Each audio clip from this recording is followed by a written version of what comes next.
Hey, Crown Counsel, Stuart Anderson here for Crown Counsel Live. Grateful to be with you, grateful to share some of the things that are happening around the Crown Counsel today with our members, our team members, our resource partners, and the calendar of things that connect our community. That's one reason why we started Crown Counsel Live, was to connect our community a little better, to make sure that everybody knows everyone's story and what is happening in this great community all across the country. So really looking forward to being with you today and sharing some of the things and people that we met. Before we get started, there are a few housekeeping items that I want to make sure that we are aware of and that everybody in the Crown Counsel is moving forward on. So I'm going to share my screen real quick. And as I share my screen, we are going to navigate to a few things on the crowncounsel.com website. So you are looking at my screen. This is crowncounsel.com. And everybody, doctors and team members, all have access to this page. And inside this page, you will see an icon up here that when you are logged in, you will see a link called My Directory. And inside My Directory, everyone's looks different, but a Crown Counsel member will have the Premium Member Hub here, which contains all of our premium library content. So all of the new Skill of the Weeks, our Mentor of the Months, powerful team meetings, and webinar libraries are all posted here, as well as all of the things that a team would need to train and build the culture in their practice week by week. So we are constantly updating this library on the Premium Member Hub. And we always get the question, how do I log in through the doctor's email address? You do not have to. Every team member is encouraged to create their own account on crowncounsel.com, and then you are linked to the doctor's account, which gives you full access to the Premium Member Hub. One other thing that we are going to go over today as we move into our second segment is inside this directory is the 29th annual event. If you are signed up to attend the 29th annual event in Austin, and there still is room, there's about 100 seats left in the ballroom to attend the annual event. So if you have not signed up, there is still time for you to join us. And one of the things that I wanted to show is the overall event schedule. So we are constantly filling and creating new things inside this schedule so you can understand when you need to be there. We're going to have an incredible check-in experience on Thursday. Plan on having plenty of time to be together and then spending your time in Austin as a team.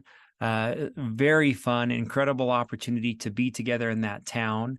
And then as we move into Friday and Saturday, we are going to be highlighting our speakers over the next couple weeks on Crown Counsel Live.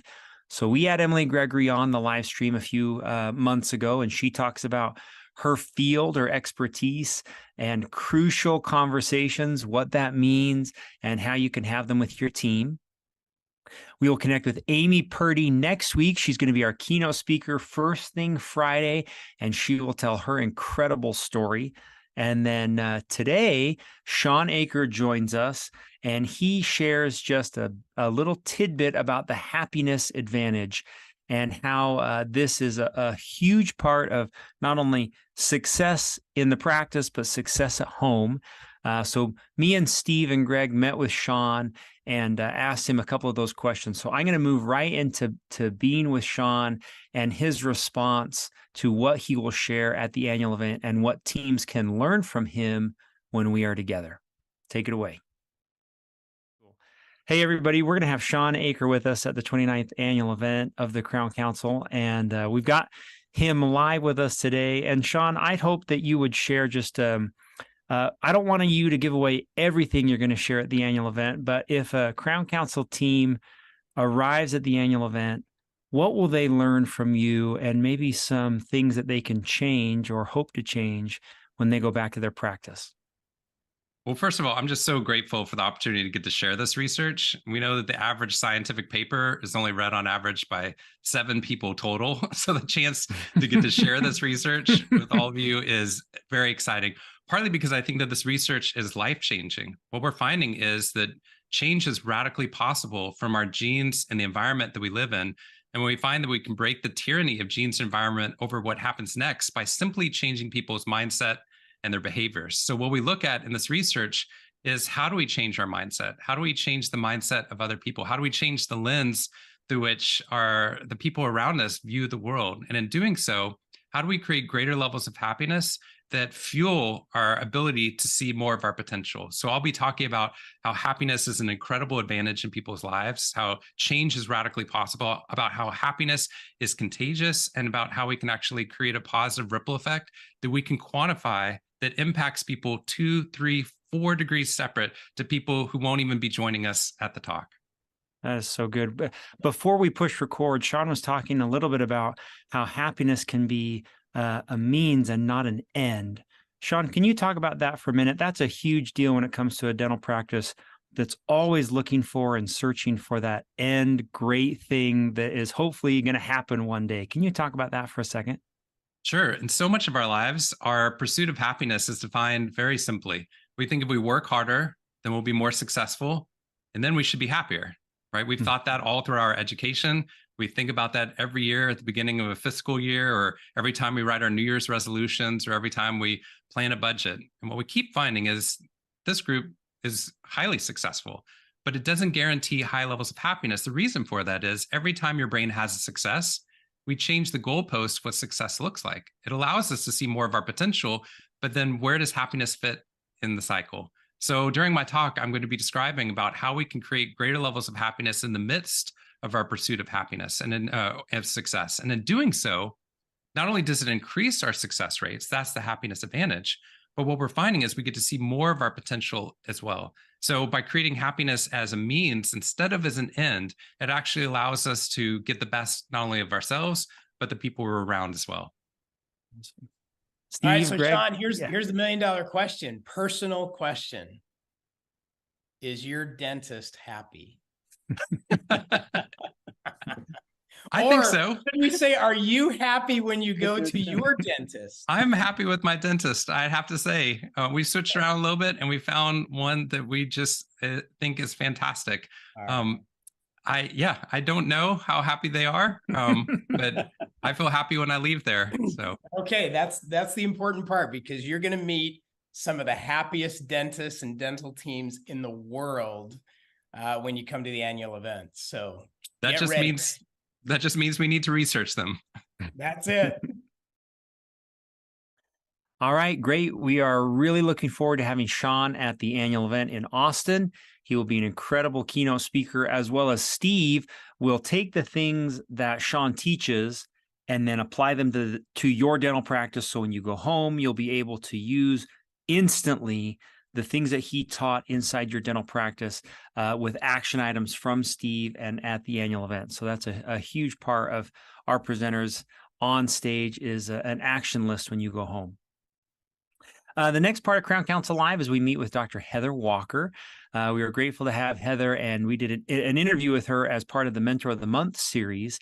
And Heather talks a bit about her experience and journey as a dentist, as well as the reason we brought her on. She was a huge part of our awards ceremony last year, and we were grateful to have Heather win the 2023 Best Doctor to Work For Award at the annual event. That's a big part of the annual event, is our recognition and awards program. And we are happy to have Heather on to talk about that experience and share with her a few of the things that she's learned throughout her career. So enjoy this interview with Heather Walker, and hopefully you learn and take some tidbits from her about how she is running her practice and being so successful. All right, welcome to Crown Council's Mentor of the Month. I'm Stuart Anderson. And although your video says Becky, I don't really believe that you... We are with Dr. Heather Walker, which is super fun because if you were at the annual event, Best Doctor to Work For Award, which was very fun to honor you on stage. How was that? Was that a big surprise? Were you like, oh my goodness? Completely surprised. Like I said, full disclosure, I tried to get on to vote and ran out of time. So I honestly did not get to vote. And so I didn't even realize I was nominated until I got to the event. So yeah, that was a great surprise. Very fun. Very fun. So that was Saturday night at the annual event. We recognized Best Doctor to Work For, Team Member of the Year, Team of the Year. So it was very fun to bring you up on stage. although I did not realize time sure fly. I know that sounds so dumb. Time sure flies. So my records show you've been a member since 2011 as part of Crown Council. That's a lot of years already we've been together. Yeah, very good. Very good. Yeah. I've got a short little bio for Dr. Walker that she wrote herself. So just to introduce you, and I didn't know this about you. This is very cool. Okay, so you grew up in the Space Coast of Florida. Is that an official name or is that what you call it? So I grew up on the very, very east coast of Florida. The town I'm from is actually called Indy Atlantic because we're in between the Indian River and the Atlantic Ocean. It's a little barrier island, but that's considered the Space Coast because we're only about 20 minutes south of Cape Canaveral. So like you could watch the shuttle launch from like our backyard. So grew up with that kind of all around. And I grew up in the 80s. So when the space program was really, really big.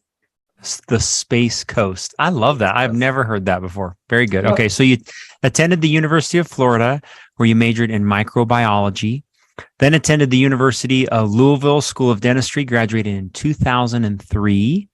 Then as a Navy scholarship recipient, you completed your AE GD program in San Diego and then practiced general dentistry. And I'm not even going to try to say this word. Atsugi. Atsugi, Japan for 3 years. Very cool. Yep. After separating from the Navy, she worked as an associate in Shelbyville, Kentucky for just under 2 years. It was through that position that she made connections with Mortensen Family Dental Group and began working for Mortensen Family Dental in March 2009, where you've practiced since. So you are officially in Louisville. I mean, that's where you're practicing right now. Yes. Yeah. So I believe, and I don't want to misspeak, but since I'm from Florida, but after a while ago, Jefferson County became incorporated. So all of Jefferson County is considered Louisville. Okay. So there's still different parts, but we're all Louisville. Let's hope we're not upsetting or offending anyone with your geographical location. Very good. Maybe let's start with, just as an introduction, can you talk about your background in dentistry, how you chose this as a profession, if there were mentors or an experience that led you to dentistry?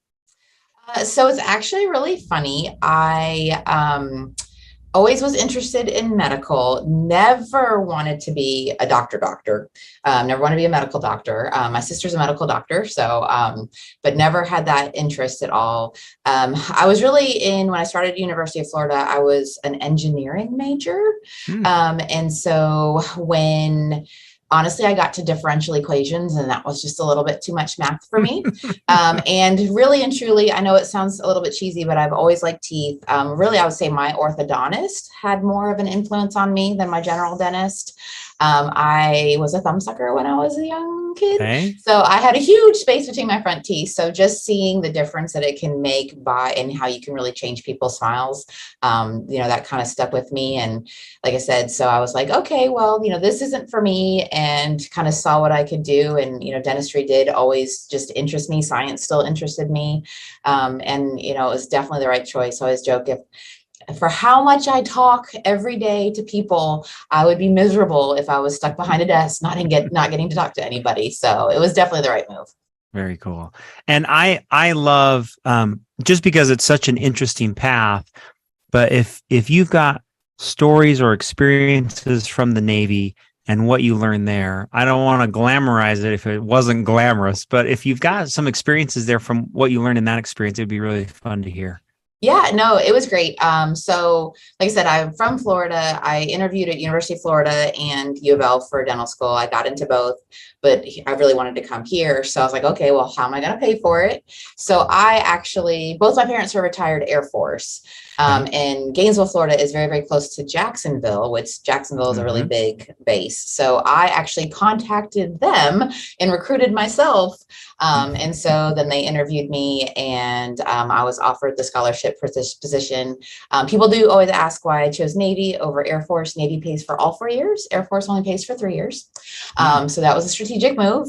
But really, so while I was in school, I was considered, non-essential active duty. Louisville goes pretty consistently. So right after I graduated, I went to officer training school. which is different than boot camp, but still, like, 6 weeks up in Rhode Island, waking you up at the crack of dawn, running, push-ups, all that kind of good stuff still. And then, like I said, I was in San Diego for 1 year doing an AEGD. I think they've changed the program now to where when I did it, it counted as one of the years payback. Now it does not. But pretty much it's a 4 for 4. They pay for the 4 years of dental school, and then you give them 4 years active duty. So San Diego was great. I mean, it's beautiful out there anyway, but we really got to see a lot and experience a lot. We were on 32nd Street. If anybody's familiar with the military, it's a pretty big station there. So during that time, we used to go and work at MCRD, which is the Marine Corps Recruiting Depot. So we would work on the recruits. We'd do restorative, do extractions, all that kind of good stuff. And then they arranged for each of us to go underway for a week. So I was on the Stennis, the aircraft carrier, the Stennis, for a week and doing that. Really, the crazy part is with doing dentistry is you're not really moving, but you feel like you're kind of moving like this when you're working. And at night, you have to bring all the chairs and the light, and everything gets bungeed down so nothing kind of moves around. So that was, definitely a fun experience. And then I actually got pregnant right before we were leaving. So we kind of were set for shore duty. So when I was in Japan, we were overseas, but it was shore duty. So I was on a base.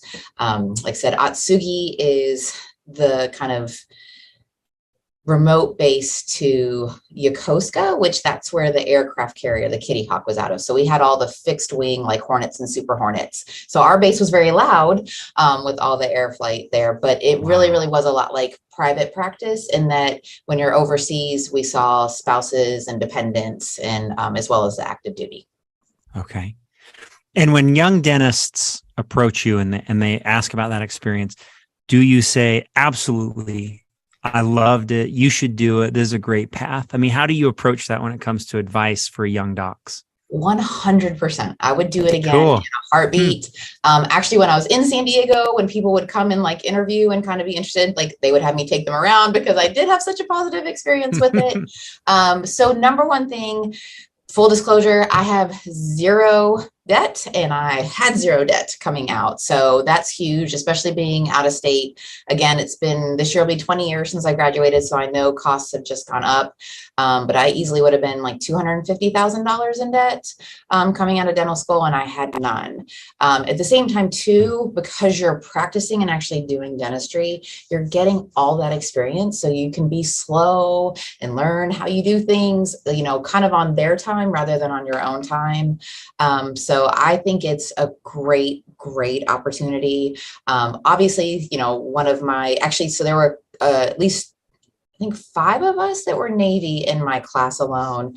3 of us actually all went to San Diego together. So that was a nice experience. But one of my good friends, he went on to become an orthodontist, but before he got to do that, he was stationed over in Iraq. So he was, associated with the Marines because, the Navy takes care of the Marines, medical wise. So, I mean, there's definitely the possibility to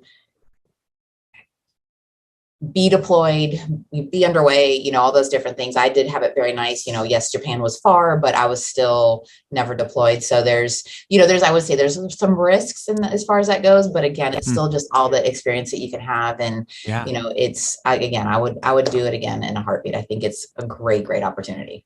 That was very good. That was probably the most positive talk of any early dental experience I've ever heard. So that was awesome. Yeah. Okay, very good. So now you moved to be an associate, and was that planned? Was that kind of your own choice that you were like, okay, my next steps, I'm just going to see what private practice is like? I mean, can you talk about that? So I knew I didn't want to stay in the Navy only because my husband is not military. And so even when we were in Japan, everybody's like, what's your husband do? I'm like, he's a really good sport because, he was just willing to go along for the ride. Also too, like I said, both my parents are retired Air Force, but my dad retired when I was 3. So I never had to move. And I just did not want that for my kids as far as moving around. So, coming back from Japan. There's a 13/14 hour time difference depending on, what time of year it is. And so, to try to get something arranged to, build my own practice, that was just kind of really not in the cards. Also, to full disclosure, I've never really wanted to own my own practice. I enjoy dentistry. I enjoy the dentistry part of it. But I do like being done when I'm done for the day and not really having to carry that home. So I actually got my job through Dental Town when Dental Town was, around. So I worked at that location, which ironically now is a Mortensen Family Dental. He sold to Mortensen. So it's a Mortensen again now. So very cool. And because I'm associated with the Young Dentist program, so there's about 50 young docs a year who join Crown Council right out of school, and they're always looking for advice and what do I do next? I mean, what advice would you give to them or any young doctor about joining like Mortensen? So here you are, you enter this group practice. Is that something that has been good for you? And looking back, how would you guide a young doctor to make sure that's the best experience they can have?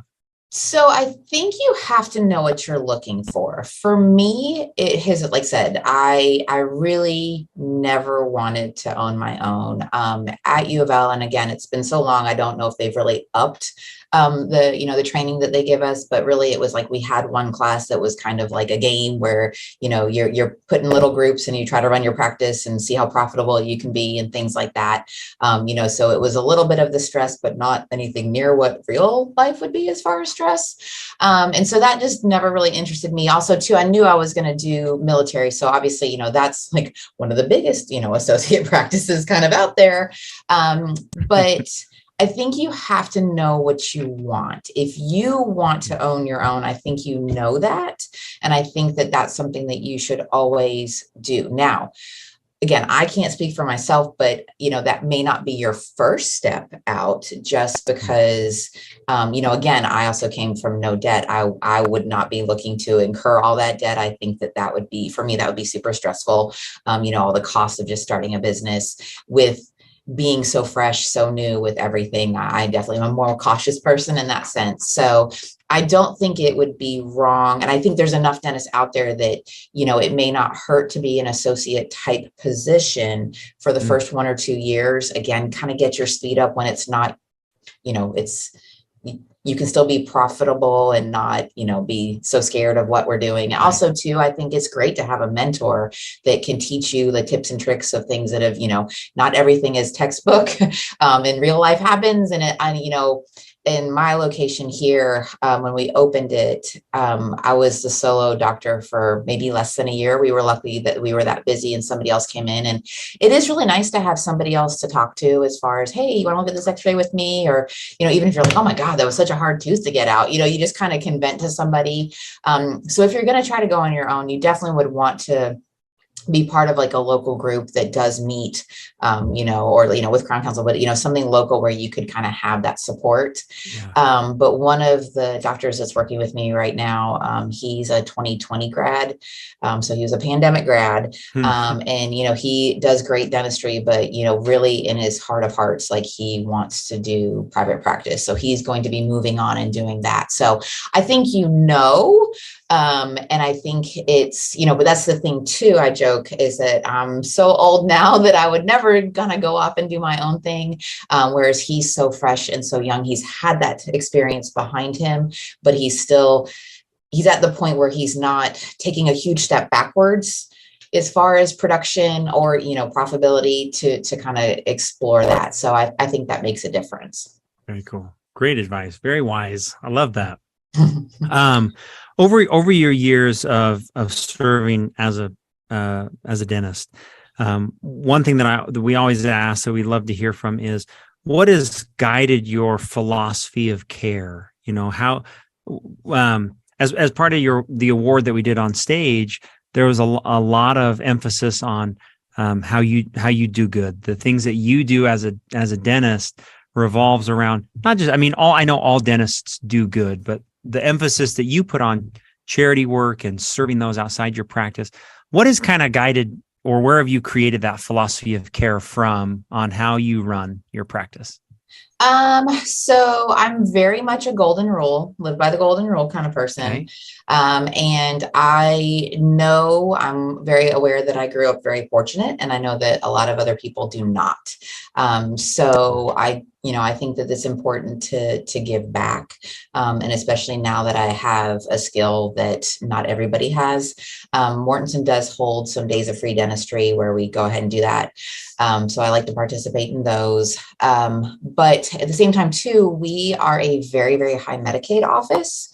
And so, my biggest thing is I just treat everybody how they should be treated. You are just a person that walks through the door. You're not an insurance, you're not a wallet or anything like that, and just treat everybody the way that they should be treated. And I think that everything just kind of ends up working out that way. We can stress about the little things, but if you always do what you're supposed to do, everything just always works out. So, I just know, I want to be that example. I think it's important to be able to give back like that. Very good. I love that. And I'll go to the Dominican this Saturday. You're going to leave on the 11th, which Yep. is the next Saturday. Tell us what you're looking forward to most there, or why you signed up to serve on a Smiles for Life humanitarian trip. So it's something that I've wanted to do for a really long time. Like I said, when I was in undergrad, I used to volunteer during spring breaks. So like I said, I've done, homeless shelters and AIDS clinics and, women's shelters and different things like that. But I never really had a skill to give, like a specific skill to give. And then, life just kind of got busy. So really, I was actually signed up to do the 2022, but that's when Omicron came and the Dominican, shut it down. So, made sure we were doing it this year. And really, I kind of said, I'm selfish. I'm doing it for me, really and truly. I don't think that applies here. I don't know. Well, you might want to ask me afterwards how selfish I am. But no, Okay. I think, no matter what clientele you see, there's a lot of ungrateful people out in the world.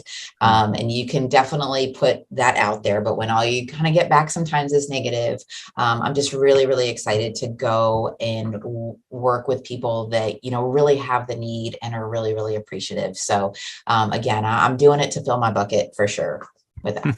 Very good. No, there's nothing wrong with that. Very good.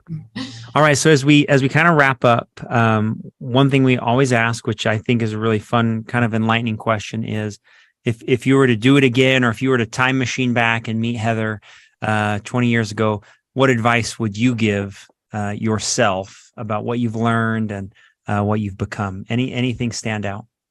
I don't think I changed anything. I really, really don't.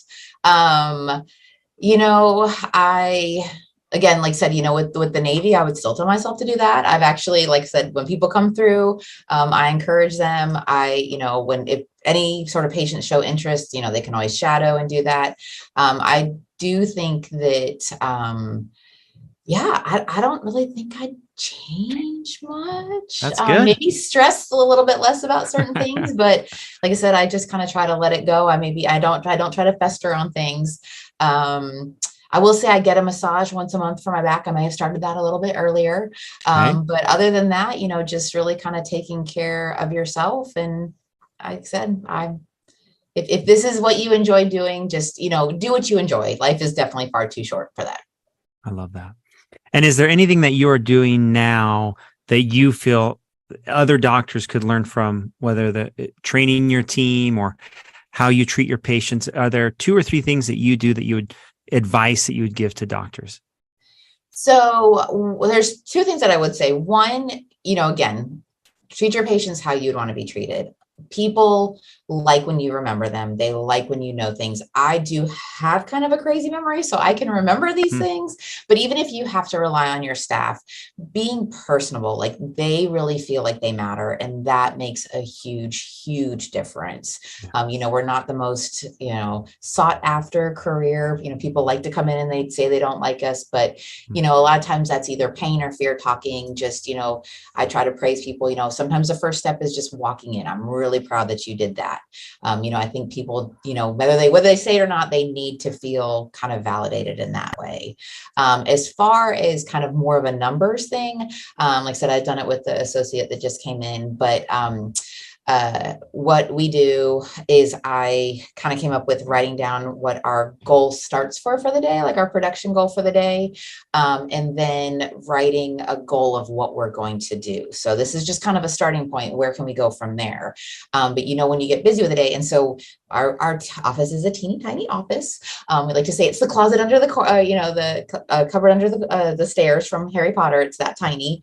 But we each have our own computer with our set up. So we'll put our sticky notes up there. So it's something that you can see visible, but you see the start for the day, and you see, whether it's convert to patients or, 1 in the morning, 1 in the afternoon. Sometimes if it's a great day, it's maintaining that schedule, but really setting a goal so that you can see that and it's visible, so that you don't just kind of let the day get away from you and then you wonder what's happened. For how we are too, how the staff walks by, they've noticed our goals, excuse me. And so they're really on board, as far as, trying to make that, same, work for the whole office. And then I guess one last thing that we do, which is fun, is I painted one of the back walls in the break room with chalkboard paint. So we kind of write chalkboard messages, but we also like to kind of try to catch people doing good. So we'll put stickies, and once a week for our huddle, when we have that, we actually have like a prize win, like a prize wheel. So all the good sayings go into a hat, and we draw one, and that person gets to spin for something. So yeah. Great advice. Really fun stuff. Very good.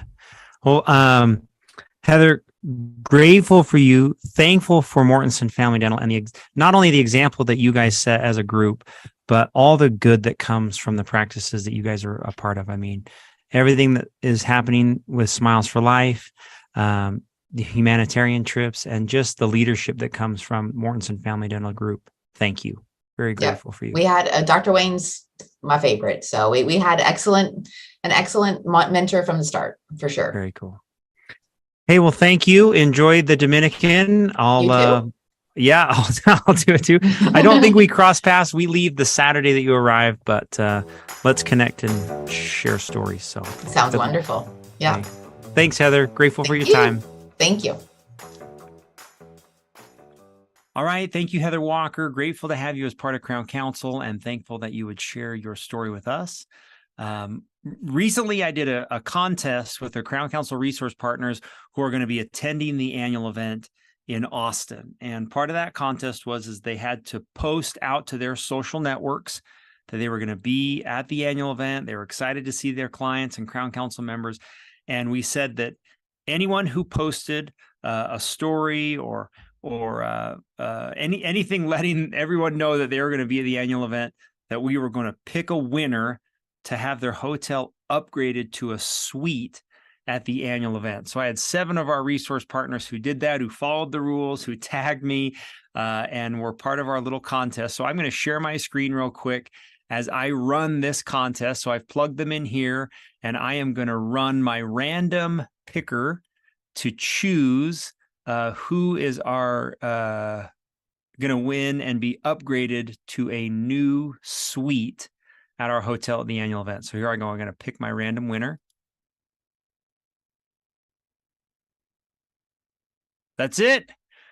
Cardio Miracle is our winner for the upgrade to the suite at the annual event. Grateful for our resource partners. They are going to play a huge part of our annual event in Austin. There will be over 42 of them there, with booths, lunch and learns, raffle, and each of them is bringing an opportunity to teach you and your team something at their booth, a takeaway that you can learn from them as you visit at the annual event with each of our resource partners. So grateful to have them with us, and thankful for Cardio Miracle. Congratulations on being upgraded to the suite. All right, our final segment is actually a recorded segment. A segment from maybe about a year ago with my dentist, Dr. Chris Hammond, an inspirational and very incredible story that we wanted to reshare with you today. So this is the story of Dr. Chris Hammond, and thankful for him for joining us on Crown Council Live and sharing a bit of his story.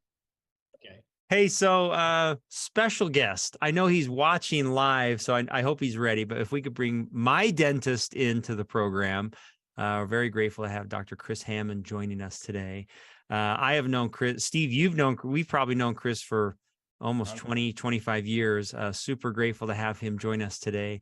Where are you joining us from, Chris? Are you live from Maui or We're home? kind of have another snow day today, not as bad as yesterday. Man, what a day. I was telling Steve whenever we get on, we got to talk about weather. He's in paradise and we're digging out from. What's up with snow days in Utah? That never It's used to happen. I know we don't live in Florida. We're ready for this stuff. I still wonder why they shut everything down when we I get don't- the snow. It's I crazy. agree. My daughter was told, well, the parking lot's not shoveled. I'm like, what would be the maximum distance you would have to walk in the snow had the parking lot like 100 yards? Like That's you'd so be. true. Yeah. Hey, so I've got an appointment March 15th. I'm coming down to see you. Can't wait. Hey, when you're early, you're on time. I will be He'll there. Maybe come on I'll, March Okay. 14th. I actually had it in my calendar for February, so I'm glad I double checked. Maybe I'll ride my bike down, Chris. We'll come and I'm see ready you. for you. Cool. Hey, well, I'm so grateful to have you on. Chris is Thanks. not only one of my really good friends, but an all-star in the Crown Council membership, having won many awards, including Team of the Year, Best Doctor to Work For. He's constantly raising the most money for Smiles for Life, leading our humanitarian trips, and just an all-star in every way, Chris. So we're grateful to have you with us today to share some of the things that have made you and your team successful. And to ask you, are you open book today? Are we going to ask everything? You can ask me whatever you want. Yes. I'll leave that to Steve to ask all of it. No, not Steve. I didn't say Steve. I said you. No, I'm Very good. good. Hey, well, one thing that I'd love to start with is I know, well, at least this is the common idea is Utah is very saturated with practices, dental practices. What separates Hammond Family Dental from the other practices in the Provo, Utah area? You know, that question would be really easy to answer with a bunch of cliches, right? I mean, we focus on clinical quality. We focus on the patient experience. We don't take insurance. All of those things would be easy. But I honestly feel like the thing that I have focused on over the years that has accomplished the most is setting aside time to put into action the things that we learn. So I think aside from learning and going to CE and attending the annual event and attending the AACD, we all have lots of ideas we would like to implement into our practice. I think probably the easiest way to answer that question, and we can get more specific if you want, is that I've been obsessed over the last 20 years with setting aside systems and time and a team that will help me actually put into action what we learn and the ideas that we have. That's probably the main thing I would say if I were to try and answer that question. It's that one thing.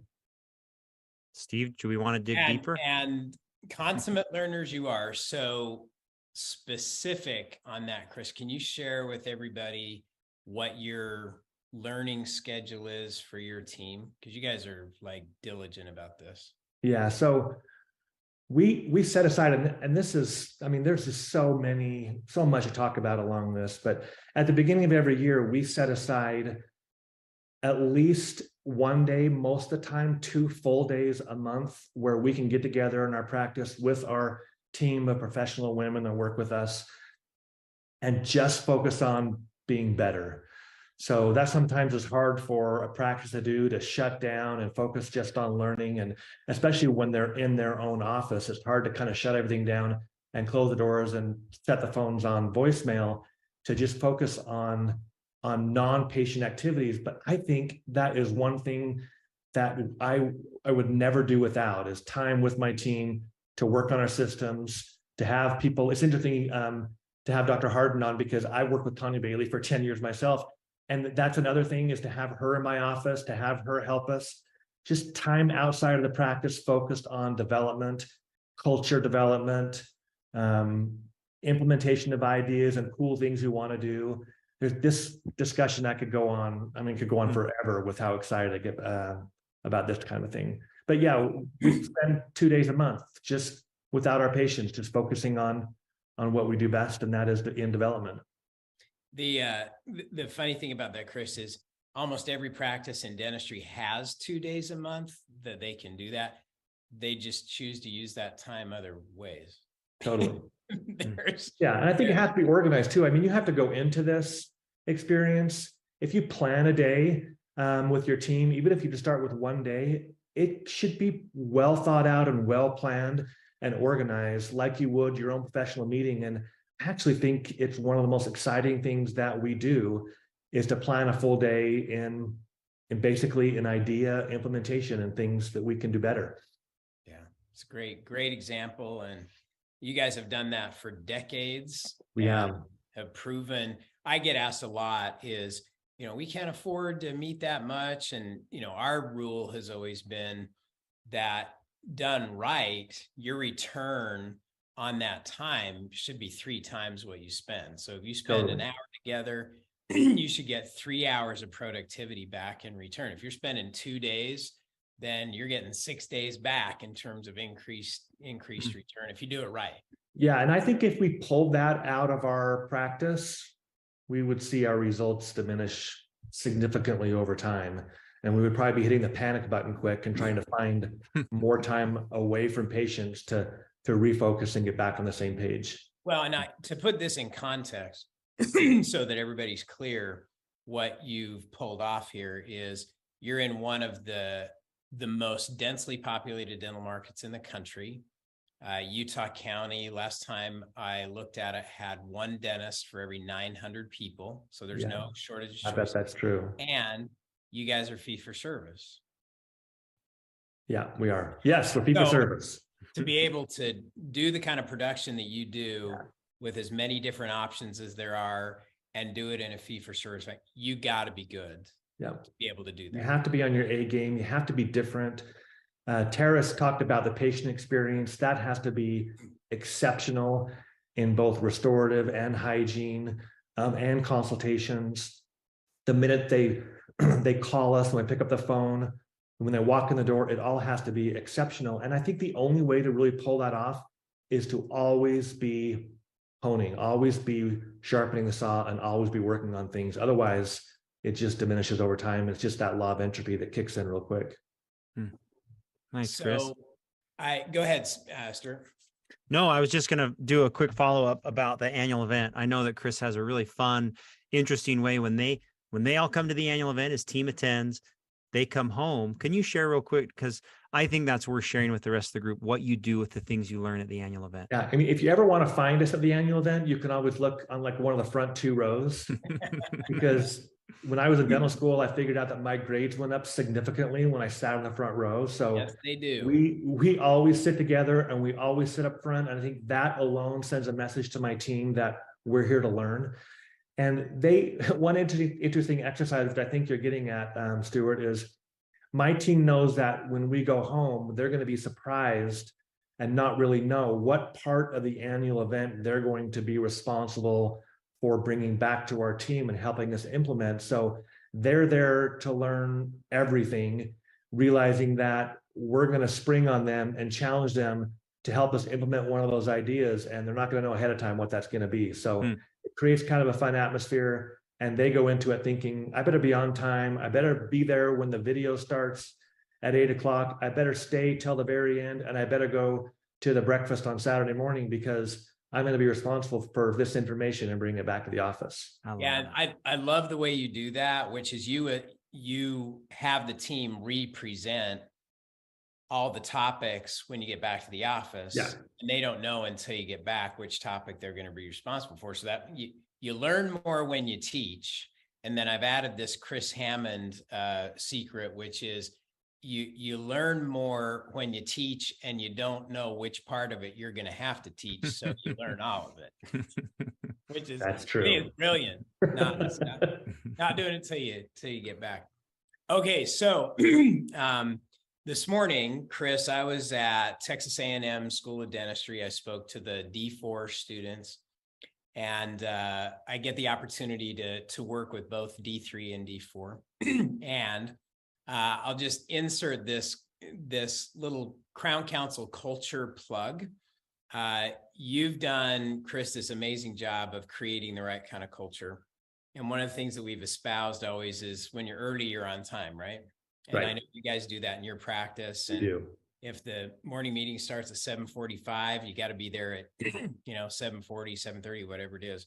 This morning, as an example of that, the first 5 minutes of this D4 class, an announcement was made that everyone that was in the room was going to receive a $2,500 scholarship.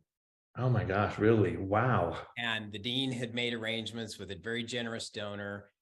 And so the guys that were late, they What? literally Wow. lost.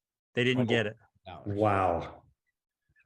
This is a good story. This is a great I was story. over in the corner just cheering. I'm like, this is awesome. Oh, And they wow. were just like blown away. So it was a donor that had donated and wanted every member of the D4. So I just have that little plug for culture. Cool. One of the things I talked to them about, this is what I call the last lecture, because it was the last time they were going to hear from me before they leave dental school. And so I went through the list of what really matters in their future. And one of the things I had on my list was mentors. And you're familiar with the quote that says, if I've seen further, it's because I've stood on the shoulders of giants. Right. And I think that applies to you. It does. And you want to share just a little bit about that? You've done and continue to do such an amazing job of seeking out great mentors. I mean, I look at the people you associate with and the things that you teach them, but the things you've learned from them. You are a product of the people that you have chosen to associate with. That is so true. In fact, Stuart, remind me, when I spoke to the Young Dentist program a while ago, I talked about this, and my history with the Crown Council goes all the way back to 1998. So I'm one of the, I hate to admit, the old timers, but the guys that have been around for a really long time and have learned. You were very young in 1980. I won the Young Dentist Award in 1998, so maybe that's a good plug. But I had learned back then the importance of mentors. And then once you find somebody in your life or a group of people that you want to be like, I think I'm a product of latching onto that and sticking with mentors for a long period of time too, because I've had people in my life associated with the Crown Council. So Steve, it's no surprise that you're one of my mentors. It's no surprise that Crown Council in general has mentored me, and all the people inside the program, the Crown Council organization, has mentored me. It's no surprise that I met David Hornbrook in 1995 when I was a junior in dental, or when I was just out of dental school, junior in dental school, actually. I graduated in 96, and I latched onto him and had become friends with him and allowed him to mentor me over the course of 28 years now, or 27 years now. And I think that it's so important early in your life to find where you want to go. And there's a lot of, I think the mistake I would have made would be to have changed courses multiple different times and kind of randomly picked a new mentor every year. I think I'm a product of finding someone that I want, that was where I wanted to be, and associating with them and copying genius over the course of 20 years. And it made my life so easy, or easier, because I didn't have to filter through a lot of the junk. I just got to have good direction in my life. And I think it boils down to Steve, Greg, Stuart, Dr. Hornbrook, my father. I mean, that's, my list isn't super long, but they are people that I have stuck with for a long period of time that have made my life and challenges in my life. When I've had a significant challenge in my life, I immediately went to my mentors, and they were there for me. And it just made my life, kind of filled my life with more direction, I guess is the best way to put it.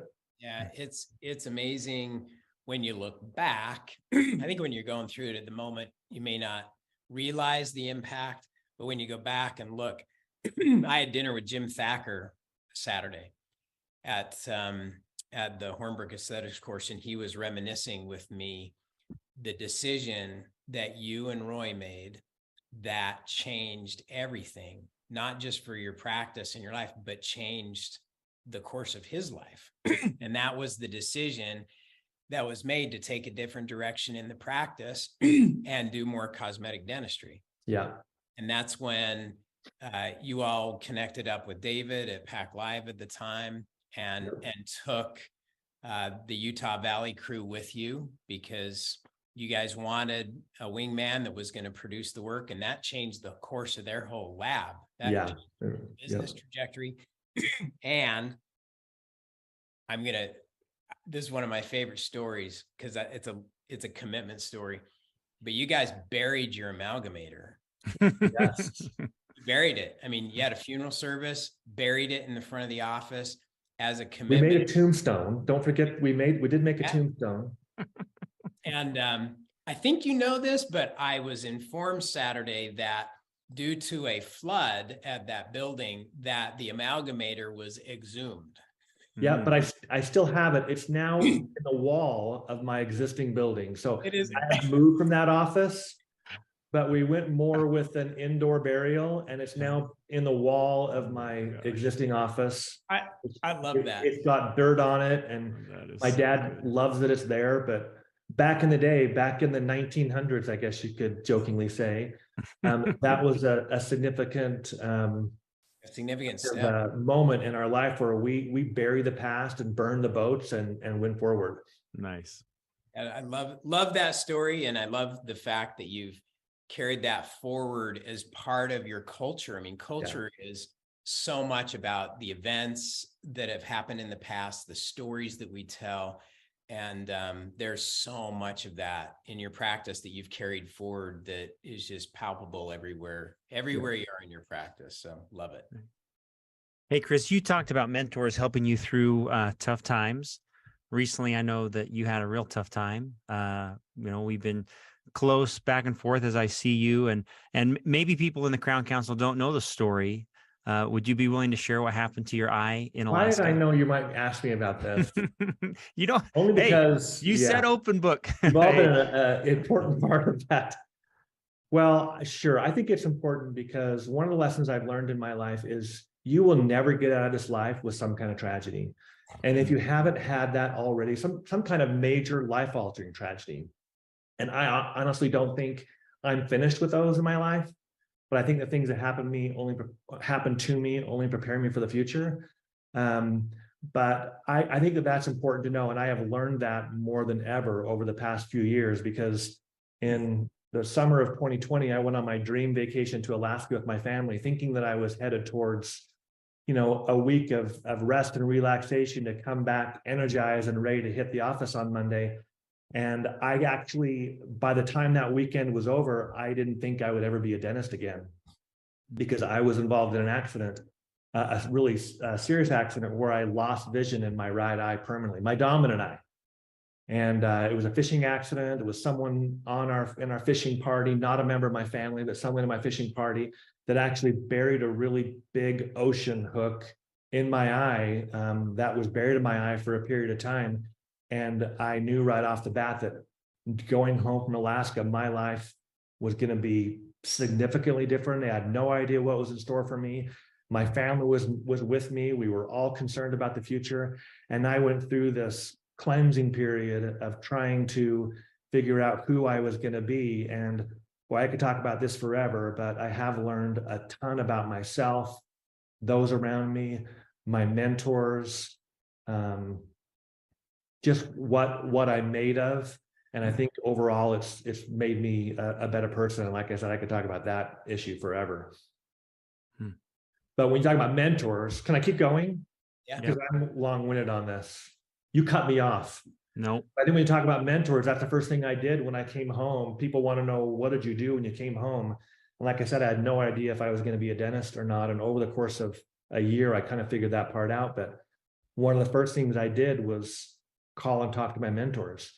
I mean, my father, Steve, multiple times. Steve and I joked at the annual event that I had phone calls with Steve in the basement with the lights off, talking to him, and he was just listening. And those moments with mentors and people that you have followed for your whole life are especially meaningful. I called Dr. Hornbrook, who's been a friend of mine for a long time. I talked to him because he had lost his thumb in an accident, and I knew that he had a story to tell. I tapped his brain, and the things that he said to me were really incredible words and things to think about. And it just, those moments just shaped my life forever. And now looking back, I know that tragedies should really be shaping you, and you should be embracing those and letting them kind of cleanse you and move forward to be a better person, a better father, a better mentor to other people. And in my case, really a better dentist and a better leader in the practice, I think. Wow. Any follow-up, Steve? You can tell them what we talked about on the phone. I don't know if you remember, but I think I was just an absolute wreck, wondering what I was going to do. We talked about selling my practice. We talked about what was my practice going to be worth without me there. I mean, we talked about everything. Yeah, we went through all the potential scenarios, and two things that I learned from that whole experience, Chris, is one, what we always talk about is it's a big part of the Crown Council culture. Your dad taught me this years ago with the example of the Yellowstone fire, that that principle of within every setback or failure, there's the seed of an equal or greater accomplishment. Yeah. And sometimes it's hard to find the seed, but it's always there. And I think the other piece, it's just been a living example to me of that. And then the other is just the amazing resiliency of the human body. And you haven't talked about that much, but just how the body, I learned this with your dad the first time too, when we went down to Mexico, the first time I did humanitarian dentistry and I assisted him, and he showed me how a cavity, that one of the patients we were working on, a cavity had gone all the way down on the inside of that tooth, and then just stopped. It just naturally stopped and figured out a way to rewire itself or heal or whatever. There was literally no center to this tooth, but it was somehow still survived. And your dad stopped and he goes, "I want you to look at that." He goes, the human body is amazing. Many times what it can figure out how to do, what it can do on its own. And you got rewired. I did. I'll just add one more thing that I think is significantly important also, is I think I've learned because of this, that the people around me and the patients that I serve, my friends, they're really all going through their own tragedy or have been, whether or not it's visible on their face or not, that it's important to remember that people have stuff in their life and it's what makes them up. And it's important to get to know people, your patients, your employees, whether they're going through a divorce or whatever. I mean, it's that life is full of those things, and it does shape us and helps us become who we are, and also affects who we are to some degree. And there's a lot to learn there. Yeah, there's a lot. Thank you for sharing that. Chris? I know that's not easy for Yeah, you. I could go on forever about that issue. So many lessons learned and a great example. So thank you. Very good. Hey, Chris, final question, unless Steve's got something special in his back pocket. We always ask if you were going to talk to young Chris, 1995, in your time machine DeLorean, and you pull up to dental school and give him some advice. What are you saying to young Chris, a young doctor now that you know? What advice are you sharing? I would just summarize what we've talked about for the last hour with Dr. Harden, and also the questions you guys have asked me. I mean, copying genius rather than creating your own mediocrity is way easier and less stressful. Find mentors, find people that you want to work around that can capture your dream. And if they're not those people, then move on and find people that will. Practice and do the things that you want and you love, and just from the very beginning, focus on building the practice of your dreams, so that, and enjoy the journey too. I mean, when we talk to young dentists at our courses, or when I've come and met with the young dentist program, they're all in a panic that they haven't already arrived and established their dream practice already. I actually think that if I were to go back, I would just remind myself to enjoy the journey. The very first days, the process of implementing one idea after another is just as enjoyable as the end result. And I just think the whole thing is just a blast if you look at it that way. So true. Nice. Thank you for that. Thanks, Chris. Yep. Thank you, you guys. Oh, you're the best. The funny part, me and Steve are gonna come work in your practice. That's the big reveal at the end. We're coming. Well, Tanya Bailey's coming. That's the second best. That's the second best thing. So she's on her way here. So I'm one of her biggest fans also. So it was fun to see her. Very cool. Thanks. Thank you, Chris. Thanks to everybody You guys for enjoy your joining us. day. Thank you. Appreciate All it. right. All right. Thanks everybody for joining us on Crown Council Live. We'll be back next week, December. I can't believe it's already December, with all new guests and all new pieces of our community. Grateful for this community and thankful to be part of it with you. Looking forward to being together at our annual gathering at the annual event. And we'll see you soon. Thanks, everybody.